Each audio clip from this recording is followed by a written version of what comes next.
Merci. Et avec cette merveilleuse nouvelle introduction, passons à notre revue de United States Ship Texas. Donc, le Texas avait un prédécesseur, l'United States Ship Texas, le cuirassé Dreadnought, construit en 1891.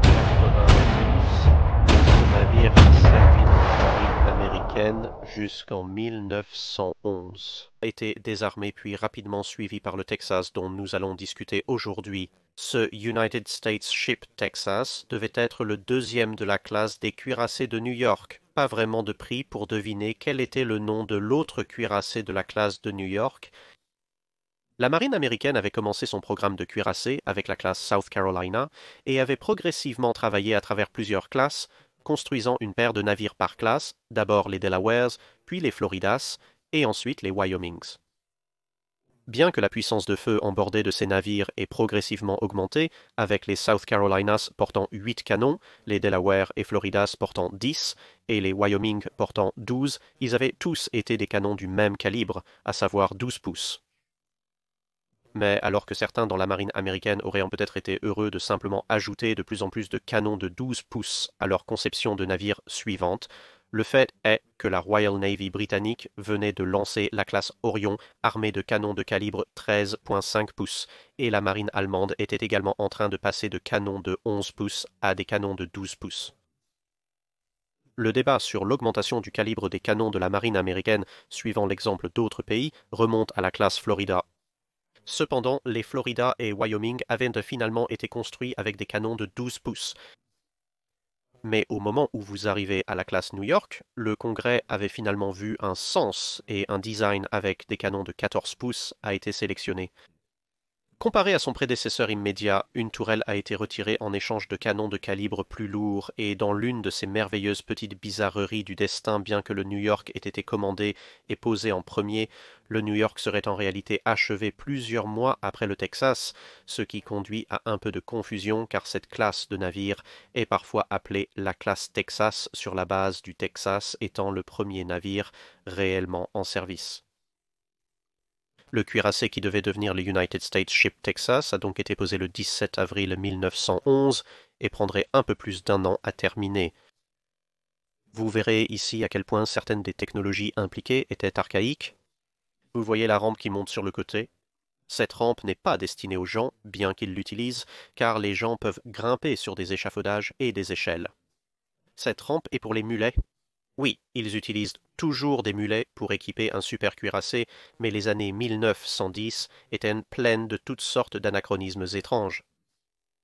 Dans tous les cas, indépendamment du mélange de muletiers et de grues utilisés pour construire réellement le navire a été lancé le 18 mai 1912 et entrerait dans une longue période d'équipement finalement mise en service le 12 mars 1914.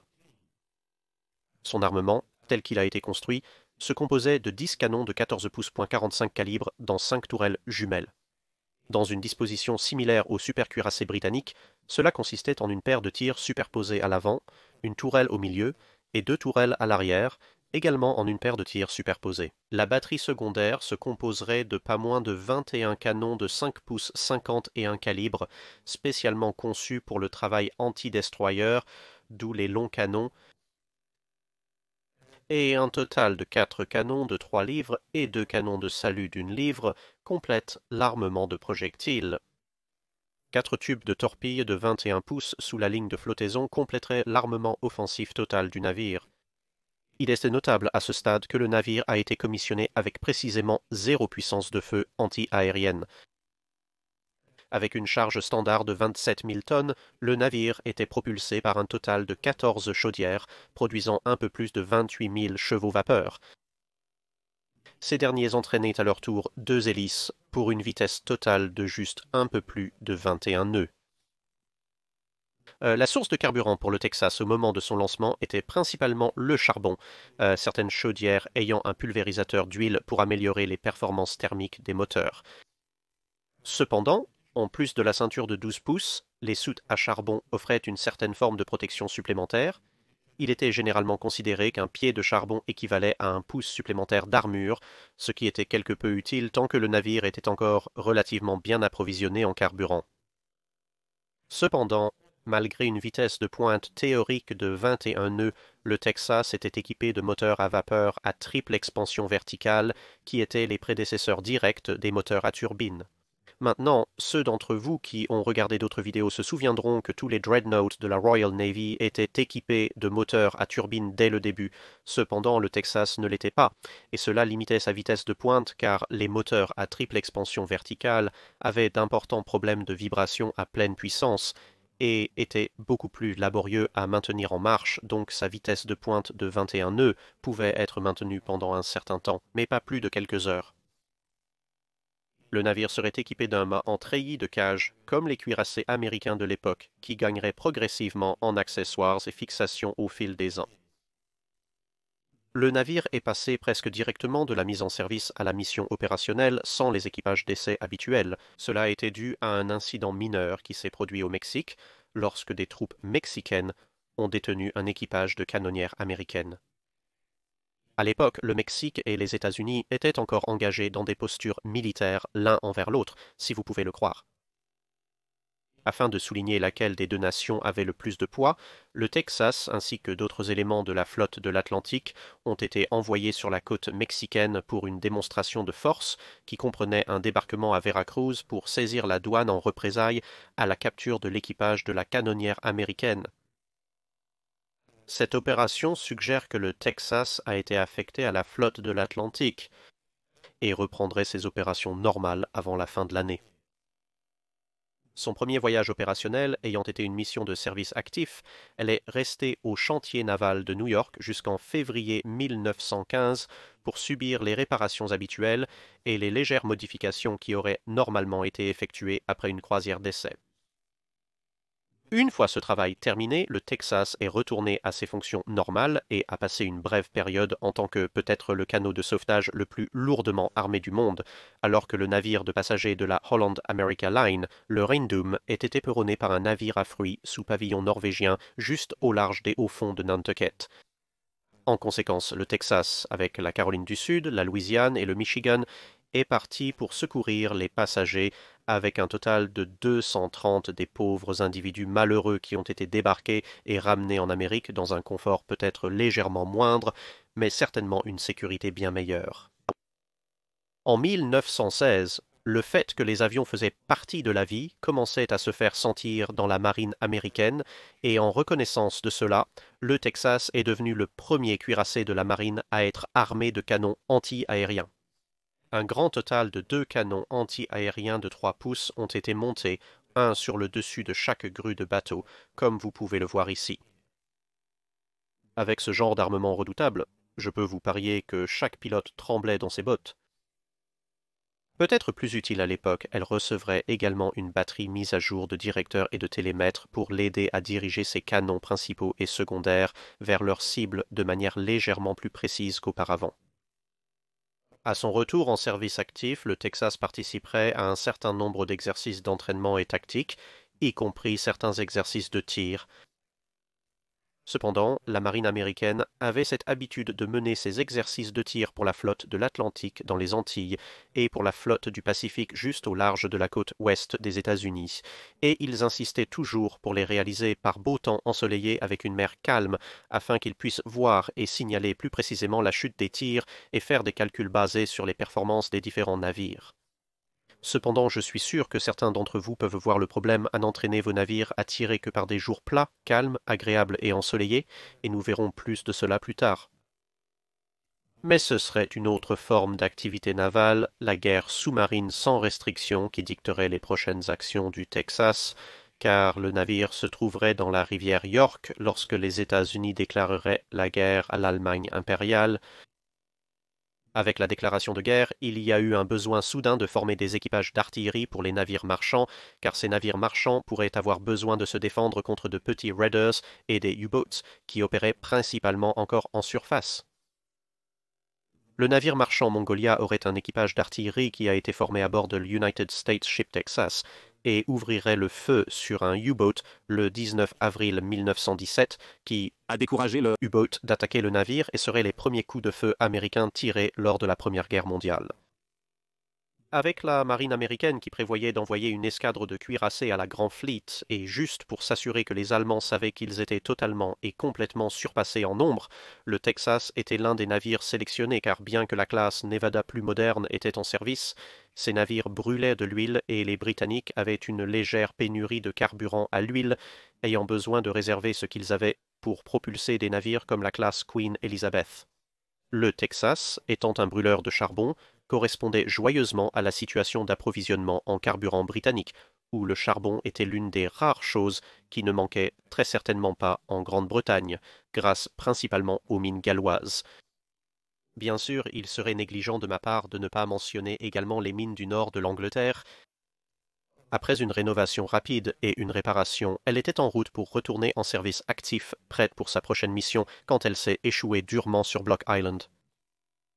Après 3 à 4 jours d'efforts intensifs, avec des remorqueurs et l'allègement du navire, ils ont réussi à la remettre en eau profonde. Cependant, les dommages à la coque signifiaient qu'elle devait retourner en réparation et la division des cuirassés neufs partirait pour le Charles britannique en novembre, alors qu'elle était encore à quai. Pendant les réparations, ils ont saisi l'occasion pour réduire la batterie secondaire à 18 canons de 5 pouces, puisque les canons aux parties les plus avancées et les plus reculées des navires étaient essentiellement inutilisables dans autre chose qu'un calme plat, et étaient donc effectivement inutiles. En décembre 1917, elle avait terminé les réparations, et à la mi-janvier 1918, elle se préparait à un voyage plutôt tardif à travers l'Atlantique, avec le retrait de 2 autres canons de 5 pouces après des exercices pendant l'hiver. Cela a réduit la batterie secondaire à un total de 16 canons, et c'est dans cette configuration qu'elle a quitté New York à la fin de janvier 1918, arrivant à Scapa Flow le 11 février. Là, elle rejoindrait la division des cuirassés neufs, qui avait été renommée en tant que 6e escadron de bataille de la Grande Flotte. Comme je l'ai mentionné, les exercices de tir américains se sont déroulés dans un calme absolu. Lorsque la division des cuirassés neufs était arrivée à la Grande Flotte, ils avaient rapidement découvert que, en plus d'être en guerre depuis près de 3 ans à ce moment-là, la Grande Flotte formait ses équipages d'artillerie en mer du Nord, et la mer du Nord est de loin un environnement très peu indulgent et pratiquement jamais calme. Donc, en termes de tir pratique, la précision de la Grande Flotte était des ordres de grandeur supérieurs à celle des navires américains. Cependant, il n'y avait rien de particulièrement mauvais avec les navires américains ou les équipages eux-mêmes, et donc après un certain entraînement avec la Grande Flotte, leur précision est également montée à des niveaux décents. Le Texas, arrivant un peu en retard, a été rapidement initié à ce cours intensif de tir naval précis. Elle entreprendrait alors une variété de missions avec la Grande Flotte, principalement constituée de tâches d'escorte de convois, bien que ponctuées par l'incursion occasionnelle pour renforcer les escadrons britanniques existants qui étaient en service de blocus lorsque les unités lourdes allemandes menaçaient de naviguer. Le plus près qu'elle serait venue de l'action réelle serait dans la seconde moitié d'avril 1918, lorsque toute la flotte de haute mer s'est déployée pour menacer un convoi et que la grande flotte a réagi en conséquence. Ils sont presque venus aux mains lorsque les unités d'éclaireurs en avant de la grande flotte ont aperçu les Allemands qui rentraient rapidement au port, ayant appris que les Britanniques et les Américains étaient sortis en force, mais la distance était tout simplement trop grande pour amener les Allemands à l'action, et le Texas retournerait avec le reste de la grande flotte à Scapa Flow, cette bataille ayant juste été évitée. Après cette petite excitation, les choses étaient en fait relativement calmes, au point que le Texas a participé à une série de jeux de guerre et d'exercices avec les escadrons de la Grande Flotte, et peu de temps après la conclusion formelle des hostilités, le Texas ferait partie du gigantesque comité d'accueil qui a été organisé pour accueillir la flotte de haute mer allemande lorsqu'elle est arrivée pour se rendre au mouillage britannique. Les dernières missions du Texas dans cette zone de combat seraient, avec d'autres États-Unis, cuirassés, escortant le président Wilson à la conférence de la paix de Paris avant de retourner aux États-Unis, où ils auraient une assez belle parade navale en célébration de leur mission réussie. Après une brève révision, le Texas serait de retour en service début 1919 avec la flotte de l'Atlantique et deviendrait le premier cuirassé américain à lancer un avion lorsqu'un Sopwith Camel britannique a été catapulté du haut de l'une de ses tourelles. Ceci, ainsi qu'une expérience impliquant la détection de la chute des obus et le rapport à leurs navires-mers par avion, a conduit au déploiement généralisé des avions à travers la flotte de cuirassés américains, car il a été estimé qu'il pourrait y avoir une augmentation allant jusqu'à 200% de la précision navale, en utilisant des avions comme observateurs plutôt que des personnes à bord du navire. Mais au milieu de l'année, son devoir avec la flotte de l'Atlantique serait temporairement terminé et elle a été affectée à la flotte du Pacifique nouvellement formée et a reçu un nouveau numéro de coque brillant désigné BB-35 car la marine américaine avait maintenant décidé d'adopter ce système de code pour identifier les coques de ses différents navires. En tant que cuirassé armé de 14 pouces, le Texas survivrait aux coupes faites à la marine par le traité naval de Washington et se retrouverait dans les eaux européennes au milieu des années 20 lors d'une croisière d'entraînement, concluant cela en coulant l'incomplet United States Ship Washington de classe Colorado, en conformité avec les clauses de désarmement dudit traité. À ce stade, ces mâts en treillis avaient acquis tellement de pièces supplémentaires qu'ils étaient assez chancelants, et elle est donc entrée dans le chantier naval de Norfolk en 1925 pour une modernisation majeure.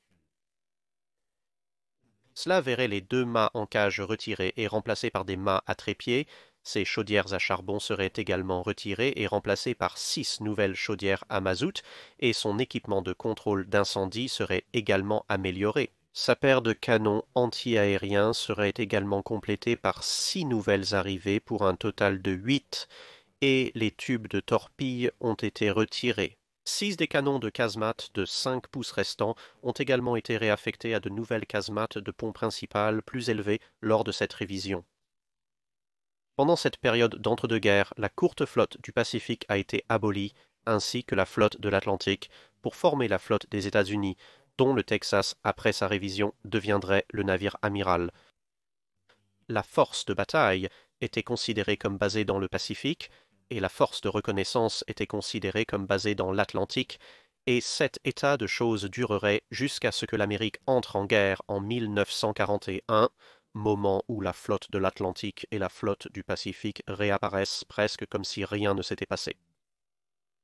Elle assumerait ce devoir pendant quelques années jusqu'à ce qu'elle cède les fonctions de navire amiral à un autre cuirassé, puis elle emmènerait le président Calvin Coolidge à la Havane à Cuba pour la conférence panaméricaine où elle recevrait le salut des canons des forts de défense cubains, comme vous pouvez le voir ici.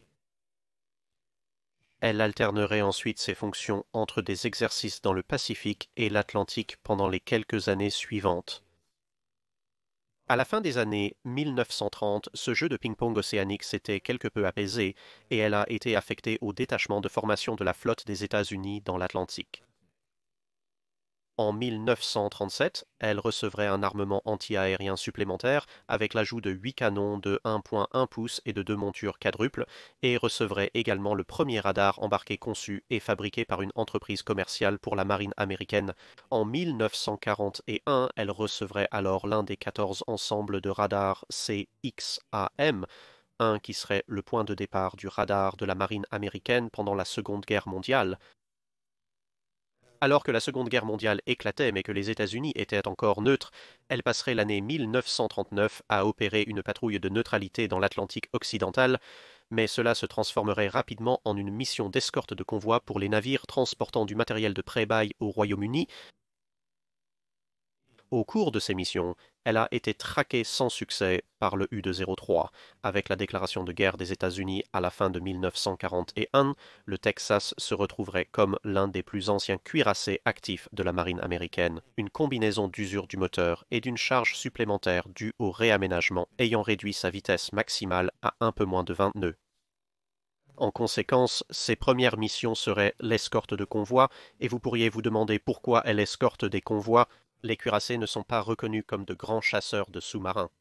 Eh bien, le fait est qu'à l'époque, la Kriegsmarine possédait encore un certain nombre de navires qu'elle pouvait utiliser pour attaquer les convois alliés avec un tir d'artillerie plus conventionnel, et donc une escorte lourde était nécessaire pour les convois importants.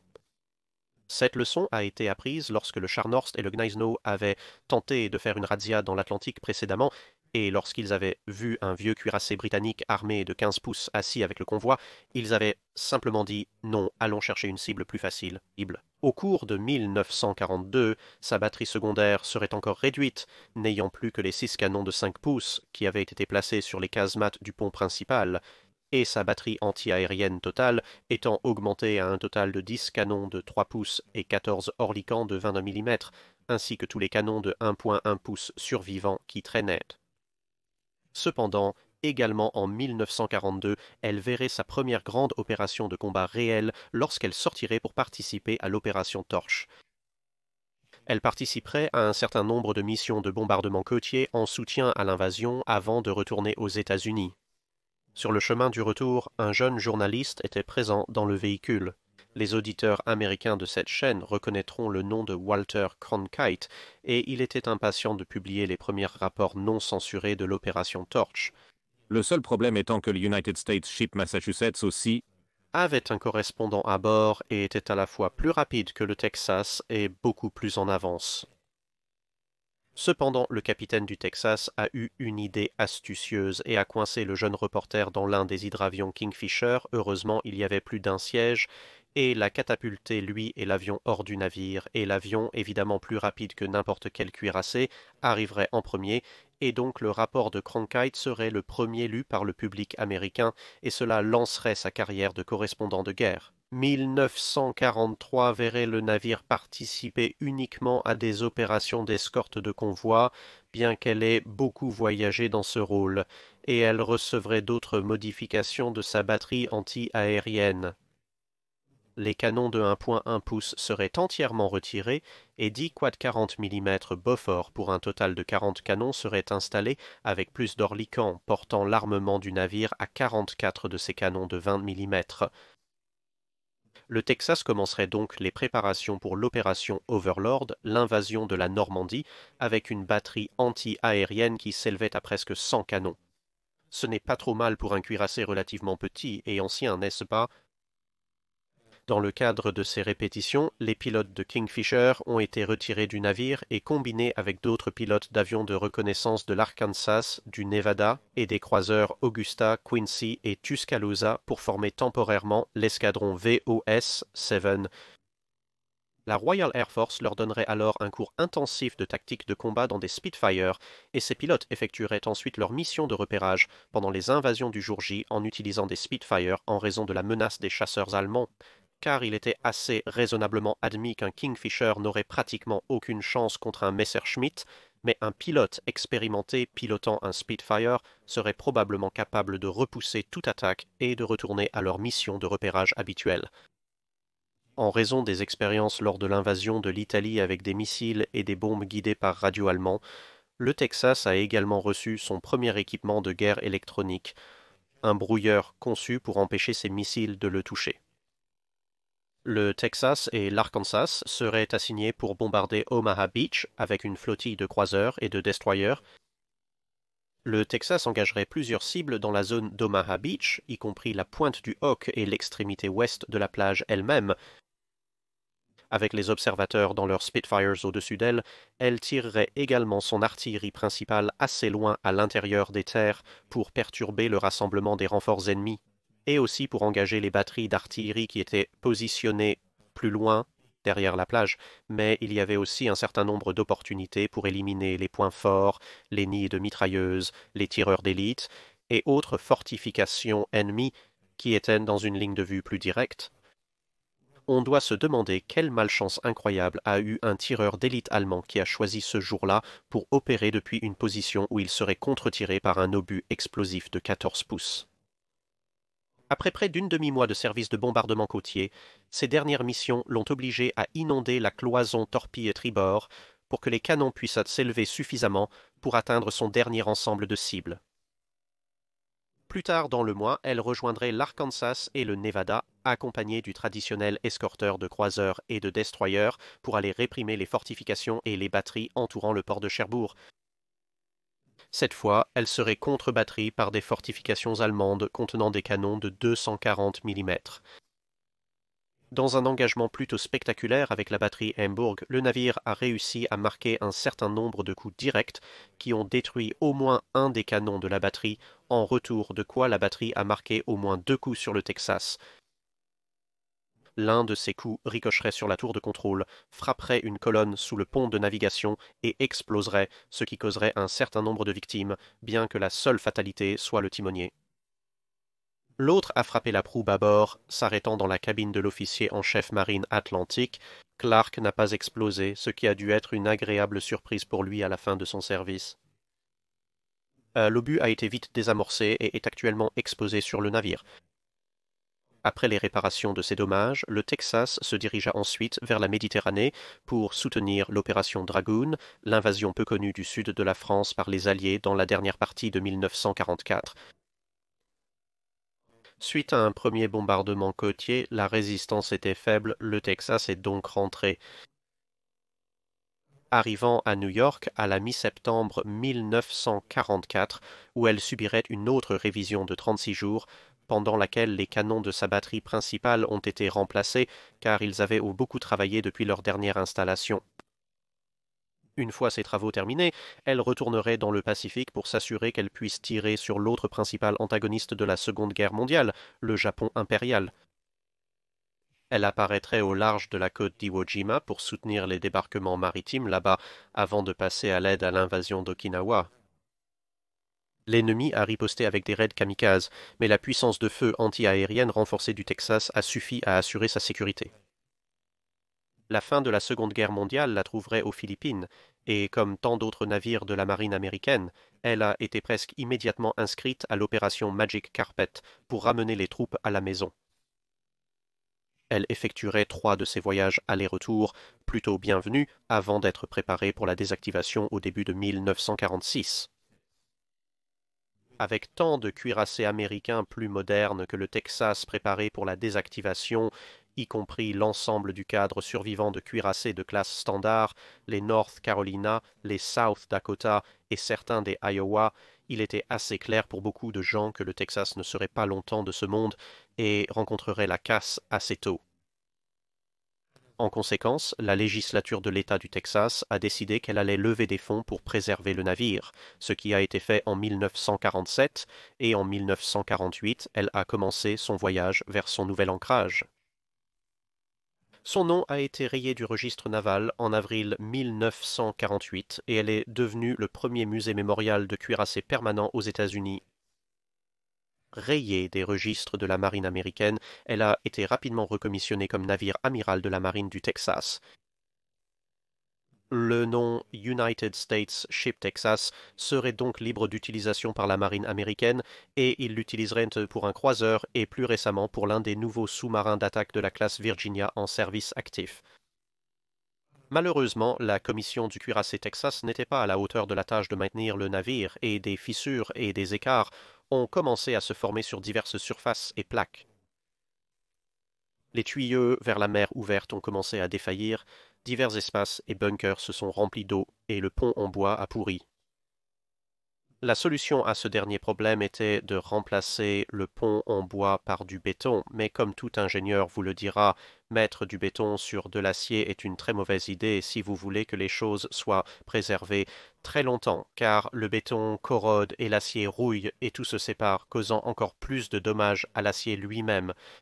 Comme prévu, le béton s'est fissuré et l'eau de pluie a commencé à s'infiltrer dans les espaces sous le pont principal.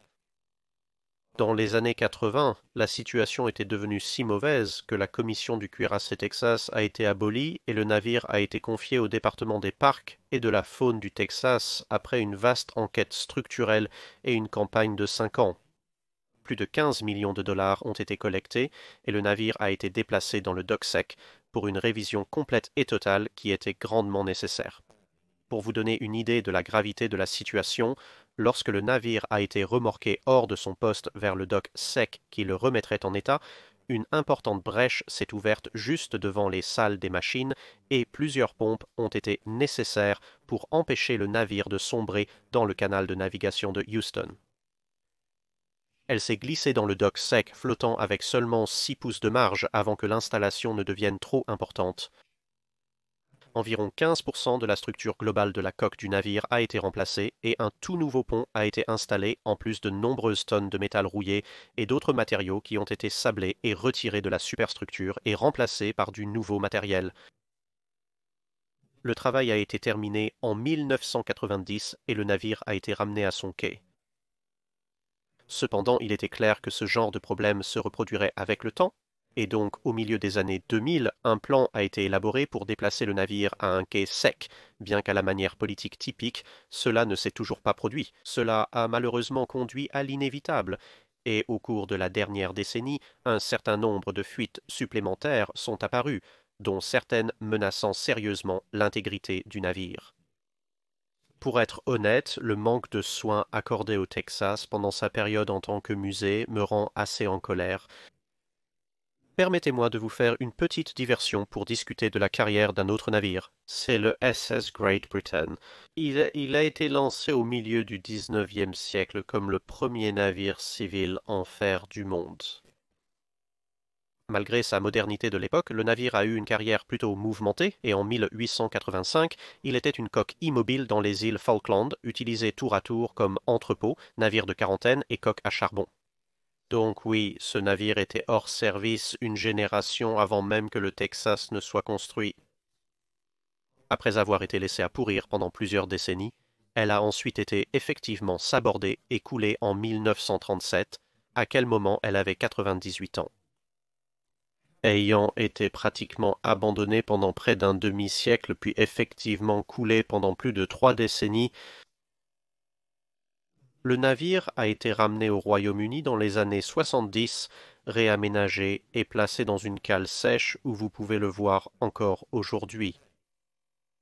Ayant visité le navire moi-même et conscient du fait que la coque inférieure était si gravement rouillée au moment de sa récupération que vous pouvez littéralement passer votre tête à travers certains des trous, vous pouvez donc imaginer que lorsque j'ai récemment été informé que le Texas était en mauvais état, je suis allé voir quelques photos du navire et j'ai remarqué, attendez une minute, ce truc flotte encore dans l'eau. Non, j'ai été à Bristol, je sais pour un fait qu'un navire qui est 2 fois plus vieux et qui a été négligé et ou coulé presque aussi longtemps que le Texas lui-même a été un navire actif,